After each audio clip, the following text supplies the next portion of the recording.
Student, তোমরা যারা ক্যালকাটা ইউনিভার্সিটির আন্ডারে থার্ড সেমিস্টারের ছাত্রছাত্রী আছো এবং তোমাদের শিক্ষাবিজ্ঞান সাবজেক্টটা পাস কোর্সে আছে, অর্থাৎ এমডিসি কোর্স হিসাবে CC3 পেপার হিসাবে আছে, তোমাদের জন্য আজকের ক্লাসটা খুবই গুরুত্বপূর্ণ।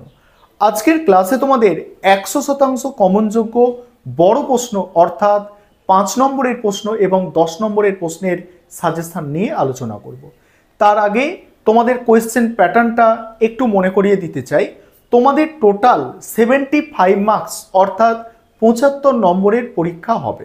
সেখানে 3 ধরনের প্রশ্ন তোমাদের পরীক্ষায় থাকবে, 5 নম্বরের প্রশ্ন, 10 নম্বরের প্রশ্ন এবং 2 নম্বরের প্রশ্ন। 5 নম্বরের প্রশ্ন পরীক্ষায় তোমাদের 5টা অ্যান্সার করতে হবে অর্থাৎ 25, এবং তোমাদের 10 নম্বরের প্রশ্ন 3টে অ্যান্সার করতে হবে অর্থাৎ 30।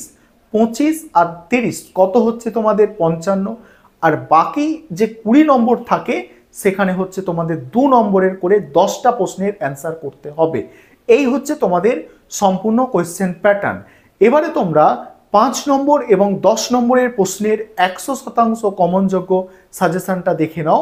আরেকটা বিষয় তোমাদের এখানে বলবো, তোমাদের এই এডুকেশন সাবজেক্টের CC3 পেপারের স্টাডি মেটেরিয়াল তৈরি করা হয়েছে। তোমরা যদি কেউ স্টাডি মেটেরিয়াল পারচেস করতে ইচ্ছুক থাকো, স্ক্রিনে যে নম্বর দেখতে পাচ্ছ এই নম্বরে যোগাযোগ করে স্টাডি মেটেরিয়ালটা পারচেস করতে পারো। চলো তোমরা সম্পূর্ণ সাজেশনটা দেখে নাও। এবারে তোমরা সম্পূর্ণ সাজেশনটা দেখে নাও। তোমাদের এমডিসি কোর্সে CC3 পেপার যেটা আছে, পেপারটার নাম হচ্ছে গাইডেন্স অ্যান্ড কাউন্সেলিং। এই পেপার থেকে তোমরা সাজেশনটা দেখে নাও। 10 নম্বরের জন্য যে প্রশ্নগুলো তোমাদের তৈরি করতে হবে, দেখো 10 নম্বরের প্রশ্ন তোমাদের 3টে অ্যান্সার করতে হয়। 1 নম্বর প্রশ্ন, ব্যক্তিগত নির্দেশনা বলতে কি বোঝো? ব্যক্তিগত নির্দেশনার সুবিধা অসুবিধাগুলি উল্লেখ করো। পরের প্রশ্ন, শিক্ষামূলক নির্দেশনার সংজ্ঞা দাও। শিক্ষার বিভিন্ন পর্যায়ে শিক্ষামূলক নির্দেশনার কার্যাবলী আলোচনা করো। 3 নম্বর প্রশ্ন, পরামর্শ দানের সংজ্ঞা, পরামর্শ দানের পরিধি সংক্ষেপে আলোচনা করো। নেক্সট আছে, যেসব মৌলিক তথ্যের ভিত্তিতে নির্দেশনার কাজ পরিচালিত হয় সেগুলি সংক্ষেপে আলোচনা করো। নেক্সট, নির্দেশনার সংজ্ঞা ও নির্দেশনার কার্যাবলী সংক্ষেপে আলোচনা করো। 6 নম্বর প্রশ্ন আছে, বৃত্তিমূলক নির্দেশনা বলতে কি বোঝো? শিক্ষার বিভিন্ন স্তরে, এটা স্তরে হবে, বৃত্তিমূলক নির্দেশনাগুলি আলোচনা করো। 7 নম্বর প্রশ্ন, ব্যক্তিগত পরামর্শদান বলতে কি বোঝো? ব্যক্তিগত পরামর্শদানের উপযোগিতাগুলি আলোচনা করো। তারপরে প্রশ্ন, ব্যক্তিত্ব পরিমাপের বিজ্ঞানসম্মত পদ্ধতি আলোচনা করো। নেক্সট প্রশ্ন আছে, নির্দেশনা বলতে কি বোঝো? মাধ্যমিক বিদ্যালয়ে নির্দেশনার প্রয়োজনীয়তা আলোচনা করো।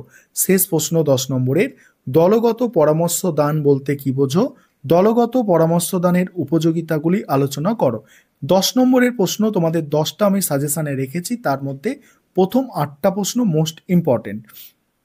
তারপরে দেখো 5 নম্বরের প্রশ্ন তোমাদের 5টা অ্যান্সার করতে হবে। 5 নম্বরের প্রশ্ন সাজেশনের মধ্যে যেগুলো রেখেছি দেখে নাও। প্রথম প্রশ্ন, নির্দেশনার কার্যাবলী উল্লেখ করো। দ্বিতীয় প্রশ্ন, দলগত নির্দেশনার সুবিধা আলোচনা করো। 3 নম্বর প্রশ্ন, বুদ্ধির অভিক্ষা উদাহরণ সহ শ্রেণীবিভাগ করো।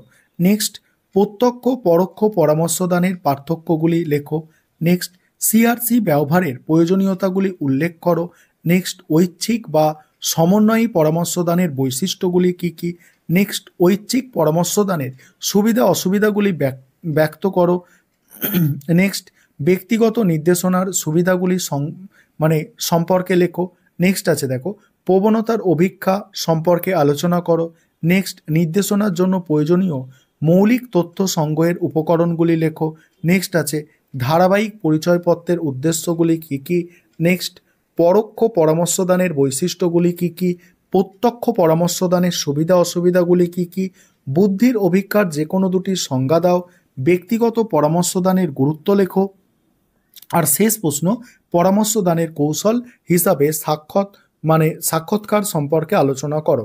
এখানে এই 5 নম্বরের প্রথম 15টা প্রশ্ন সব থেকে গুরুত্বপূর্ণ। আর তোমরা মনে রাখবে যে 5 নম্বরের প্রশ্ন তোমাদের জন্য খুবই একটা নাম্বার পাওয়ার একটা ইম্পর্টেন্ট অংশ, কারণ 5টা প্রশ্নের অ্যান্সার কিন্তু সেখান থেকে তোমাদের করতে হবে।